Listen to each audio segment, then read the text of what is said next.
Hello ladies and gentlemen, my name is Piotr Figarski, I work at Image Power and I'm one of the developers of Dieselpunk Wars. In this video, I'll introduce the core principles of our game, teach you how to control your vehicle and how to spawn enemies for you to face in our playable demo.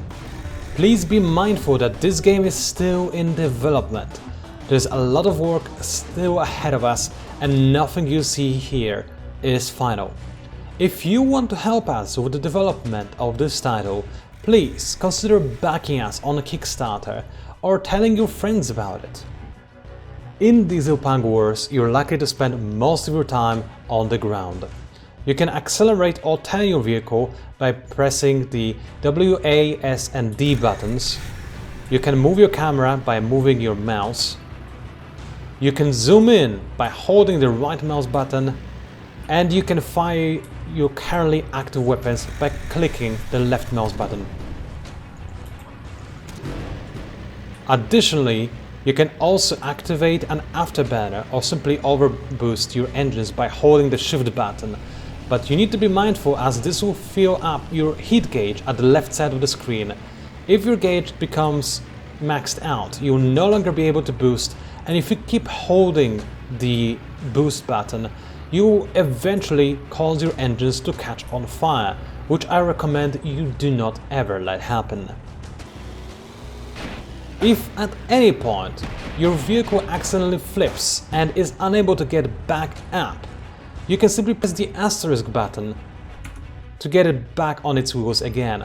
And if at any point you forget any of these key bindings, you can simply press the F1 key to cause your current key bindings to appear in the top left side of the screen. Of course, it is entirely possible that your vehicle will become damaged beyond salvation, or that you will simply become bored of your current vehicle.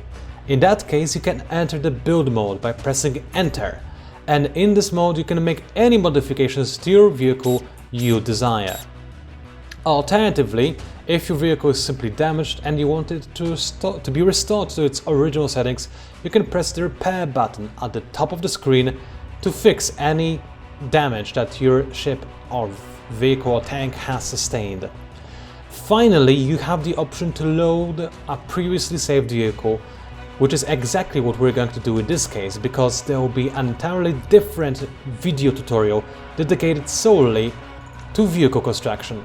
For now, let's just load something fun and show you an entirely different mechanic of flight.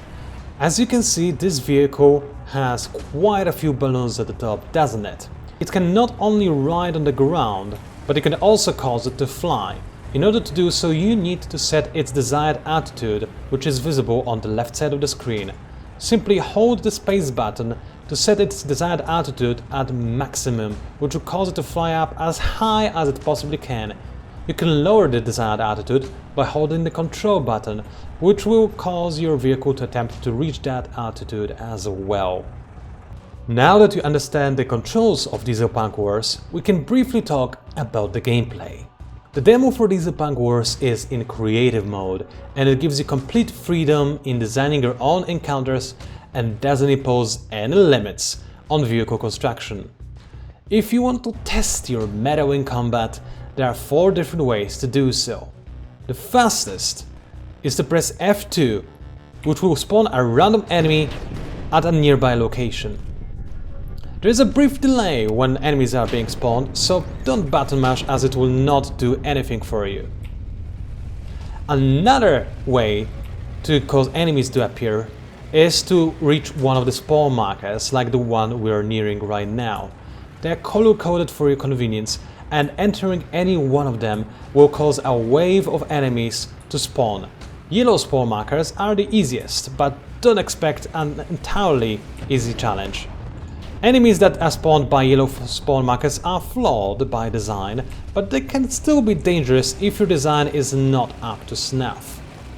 Orange spawn markers, like the one over there in the distance, are considerably more dangerous, as they'll spawn waves of either more enemies, or they might simply spawn stronger, more powerful enemies that a random vehicle will not quite be capable of taking on without some heavy readjustments and very well thought out planning. Finally, on the demo map there are 3 hidden red spawn markers. I won't show you where they are, I won't tell you exactly what they spawn, but rest assured that the red spawn markers are only for the veterans of the demo. A third way to test your skills in combat is to start a quest. There are a few sample side missions hidden on the main island and around it, and they are represented by question marks. Once you arrive at their location, all you need to do is press E to start a small side quest. In this case, this will be a race scenario. While starting a side quest, you can simply load a vehicle or create a new one that you want to use for this particular challenge, and then use it to its maximum efficiency to try to deal with anything that tries to stand in your way. In this case, I had the option to either make a vehicle that is much faster and more stable than those controlled by my enemies, or I could have simply destroyed them all and win the race that way. Finally, if you're feeling creative, you can always design your own enemies and let the AI control them. To do so, you can simply press the middle mouse button or Z on your keyboard to bring out your mouse cursor, and then you can move it to the right side of the screen and press the Create Ship button. This will create a new ship entirely different from the one you were controlling previously. You can design it from scratch, or you can simply load an already existing construction. Once you're done doing whatever you decided to do, all you need to do is to set up the AI for this vehicle over here at the top of the screen.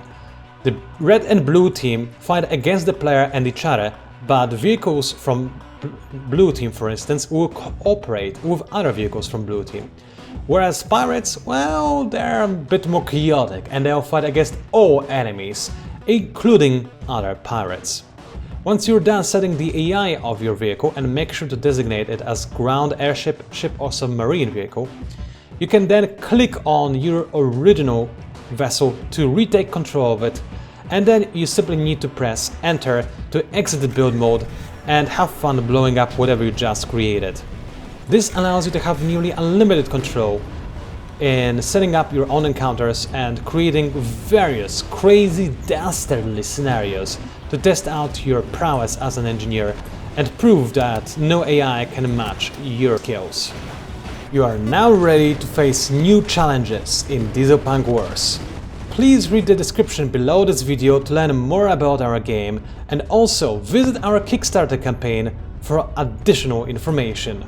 Consider backing our project if you liked what you see in this video, and I wish you the best of luck in all the battles to come. Thank you for watching.